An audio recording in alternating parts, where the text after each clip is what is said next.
Question directe avec Nicolas Tenzer, politologue, enseignant à Sciences Po, spécialiste des questions stratégiques et internationales, auteur de Fin de la politique des grandes puissances aux éditions de l'Observatoire. Bonsoir Nicolas Tenzer, merci d'être avec nous. Bonsoir Stéphanie Antoine.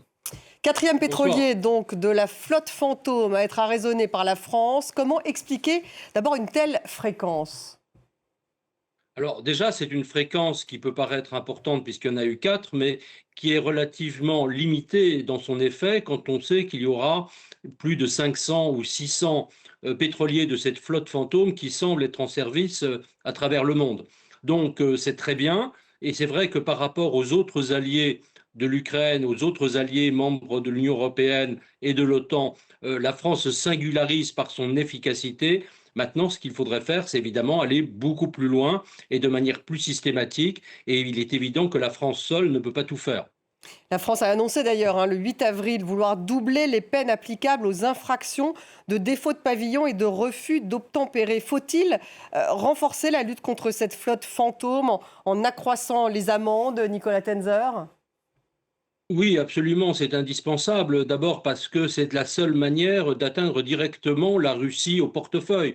On sait que ce pétrole, qui est transporté notamment par cette flotte fantôme, finance une très grande partie de la guerre, de la machine finalement de mort russe en Ukraine. Donc c'est évidemment indispensable parce que si on parvenait à arrêter ne serait-ce que la moitié de ces navires, cela représenterait évidemment un trou dans le budget du Kremlin qui serait tout à fait conséquent. Donc il faut évidemment continuer.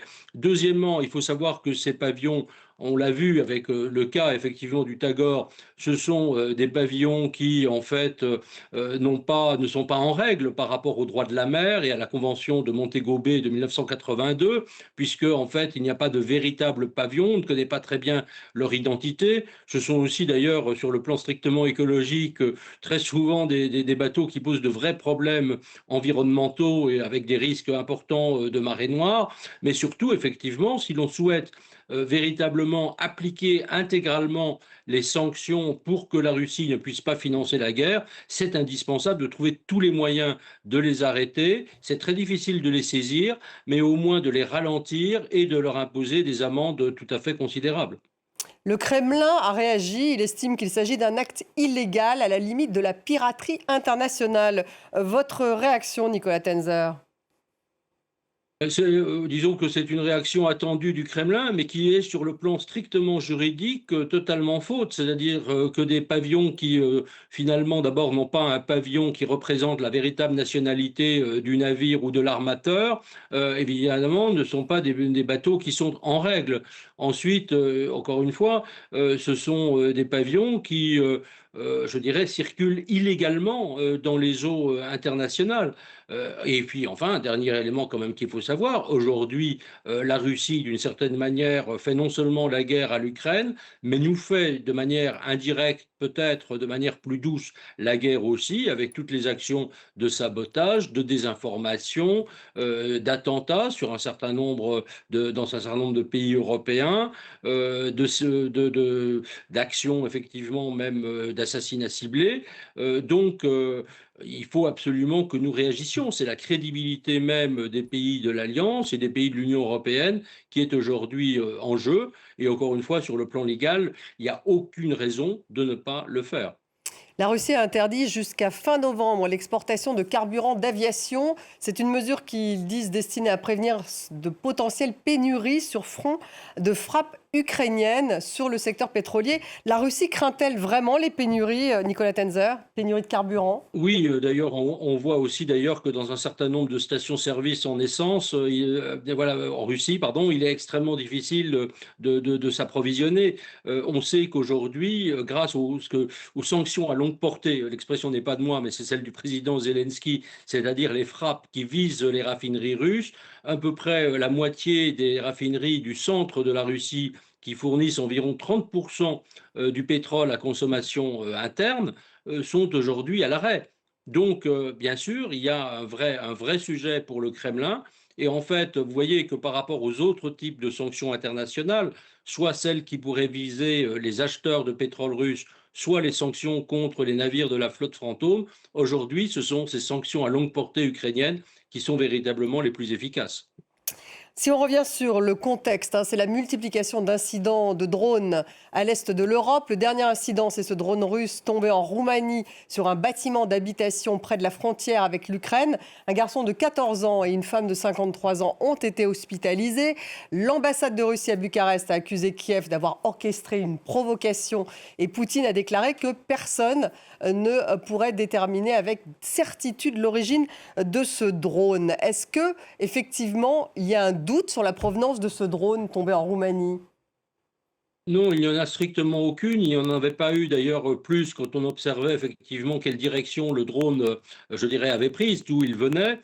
Et ensuite, il y a eu une enquête qui a été faite par la Roumanie elle-même qui a montré que ce drone était bien un drone russe avec des composants russes. Tout ceci a été parfaitement identifié.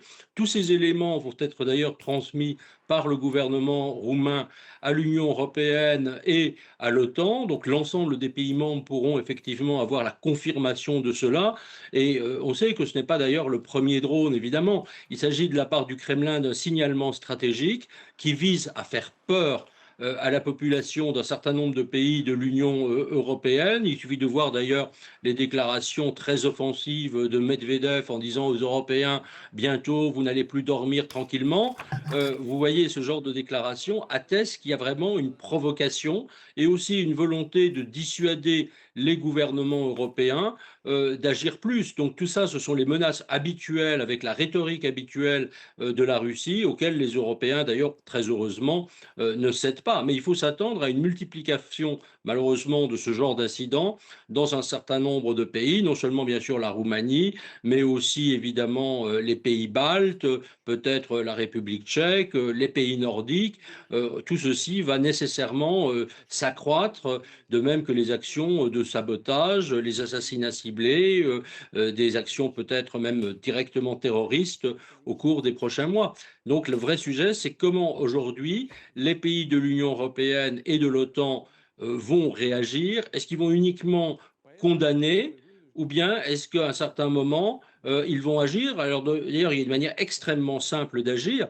Ce serait tout simplement de frapper directement l'ensemble des drones et des missiles russes qui survolent le ciel ukrainien. C'est le fameux projet Sky Shield, c'est-à-dire bouclier aérien, que beaucoup de pays, beaucoup de personnes aussi de la société civile, des experts militaires, des diplomates demandent.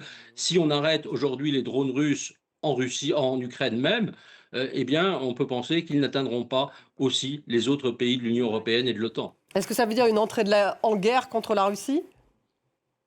Non, parce que, encore une fois, le projet Sky Shield est parfaitement clair. Il s'agit de frapper des missiles et des drones. Il ne s'agit pas d'abattre des avions russes, c'est-à-dire qu'il n'y a pas de risque, effectivement, d'avoir un soldat russe tué dans ce genre d'incident. C'est uniquement quelque chose, encore une fois, qui est défensif, ce n'est pas offensif.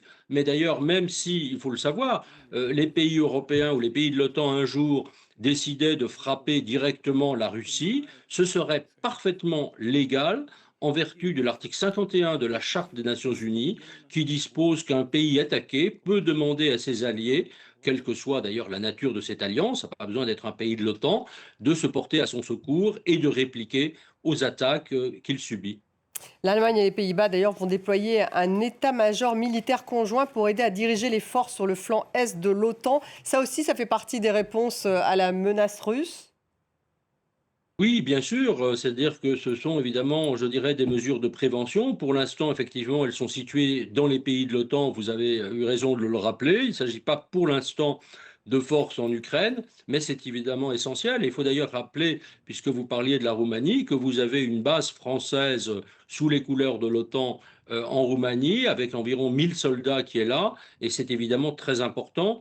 Toutes les forces avancées, qu'elles soient en Roumanie, qu'elles soient dans les pays baltes, qu'elles soient dans d'autres pays comme la République tchèque ou la Pologne, etc., peuvent participer effectivement à cette défense des pays de l'OTAN. Le vrai sujet, c'est comment et quand est-ce qu'on réagit directement devant ces agressions russes. Encore une fois, je crois qu'il serait sage de commencer par le faire en Ukraine, quitte un jour à les étendre aux pays de l'OTAN. Est-on dans une logique d'escalade? Alors, vous savez, l'escalade, elle vient d'un côté. Elle vient effectivement du côté de la Russie. Moi, je pense qu'aujourd'hui, il est urgent d'arrêter de désescalader, si je puis m'exprimer ainsi. C'est-à-dire que le vrai sujet aujourd'hui, c'est on a laissé faire la Russie, on a laissé faire effectivement les crimes de guerre contre l'humanité, de génocide contre l'Ukraine. On laisse la Russie assassiner des enfants, des femmes, des hommes ukrainiens. On les laisse torturer dans les territoires occupés par la Russie. On laisse violer effectivement ces femmes, torturer l'ensemble des civils, déporter les enfants. Il y a un certain moment où il faudra répondre, mais encore une fois, l'escalade, elle vient d'un côté, elle ne vient pas de notre côté, et je crois que les Européens commencent à savoir, quand ils voient les déclarations de Poutine et l'attitude sur le terrain des forces russes, qu'il n'y a pas de solution diplomatique à cette guerre, mais il y a bien, malheureusement, uniquement une solution militaire. Merci Nicolas Tenzer, politologue. La fin de la politique des grandes puissances, votre livre aux éditions de l'Observatoire.